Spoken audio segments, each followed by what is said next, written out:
O Descartes recebe mais uma vez o professor Talden Farias, com quem a gente conversa com muito prazer sobre meio ambiente. Professor, o urbanismo também é uma área que o meio ambiente protege. E eu lhe pergunto, aproveitando o tema que está aí nas discussões, grafite, que o prefeito de São Paulo mandou apagar tudo, tornou a cidade mais cinza. Isso não é uma certa agressão a um tipo de manifestação cultural?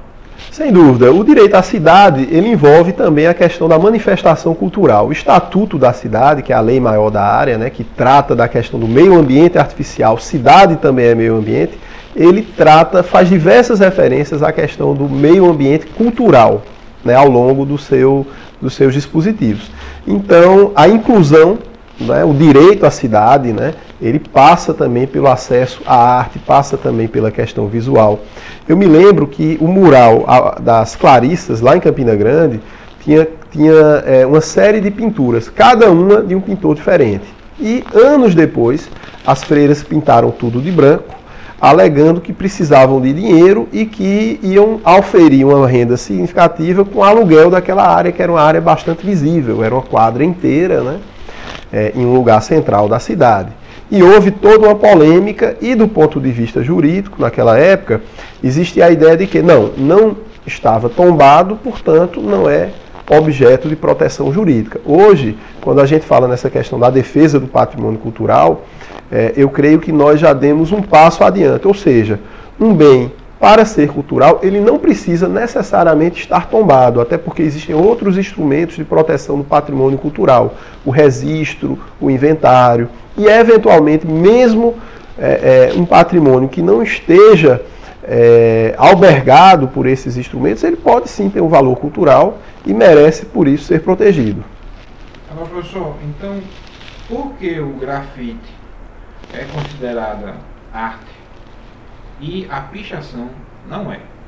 A pichação é vista como uma sujeira, como uma mancha. Eventualmente pode haver alguma pichação que se aproxime da arte ou que contém alguma arte, mas a rigor o direito não enxerga dessa forma. Por exemplo, na lei de crimes ambientais existem os crimes contra a ordem urbanística e dentre eles a questão da pichação de prédios públicos, pichação de monumentos. Então, nesse caso aí, haveria o crime e haveria também a infração administrativa, além de uma possível responsabilização na esfera civil. Enquanto que o grafite não.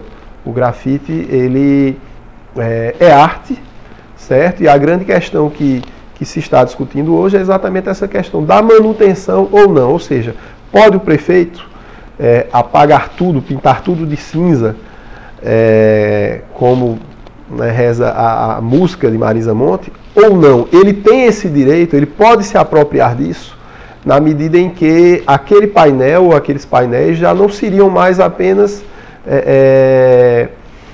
um painel de um prédio público ou de uma edificação privada, mas passariam a integrar o patrimônio difuso, que é aquele patrimônio que é de todo mundo, que é indivisível.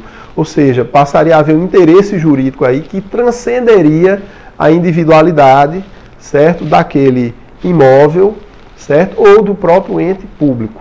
Ô professor, e a questão, duas questões numa só.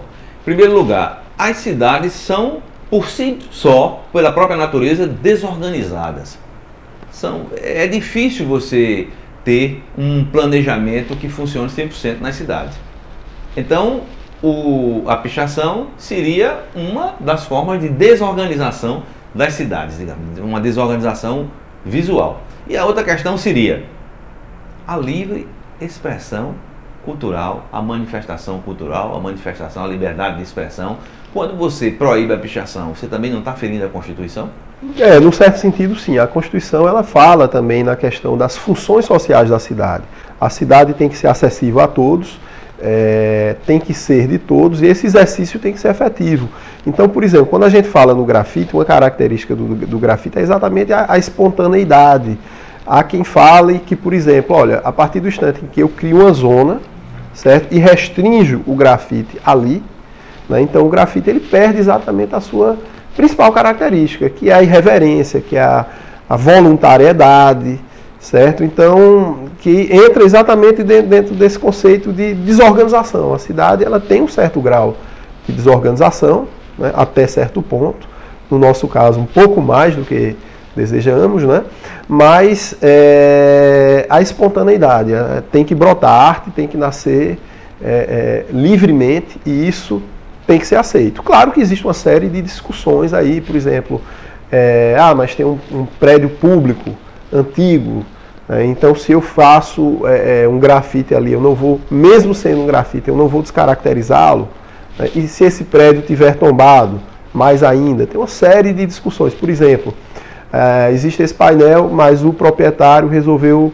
demolir o prédio para construir outra coisa. E aí ele pode fazer ou não?